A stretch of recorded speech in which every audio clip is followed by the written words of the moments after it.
ఎంతంత పెద్ద పెద్ద విఘ్నాలవనివ్వండి ఆయన తీసేస్తాడు.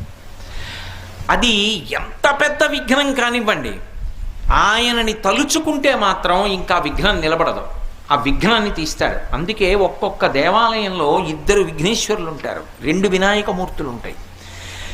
ఒక శివాలయంలో ఒక శివలింగమే ఉంటుంది, ఒక్కొక్క శివాలయంలో 1 కన్నా ఎక్కువ శివలింగాలు ఉంటాయి. అప్పుడు ప్రదక్షిణంలో పానవట్టం దాటచ్చు.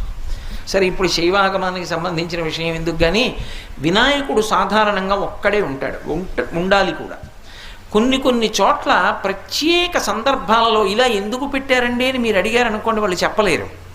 కానీ ఒక్కొక్క చోట ఒక్కొక్క ప్రత్యేక సందర్భంలో 2 వినాయకులు ఉంటారు. 2 వినాయకుల్ని ఎందుకు ప్రతిష్ఠ చేస్తారంటే అన్ని చోట్ల చేయకూడదు, అలాగా ప్రత్యేక కారణానికి చేస్తారు. ఒకరిని విఘ్నరాజు అని పిలుస్తారు, ఒకరిని విఘ్నేశ్వరుడు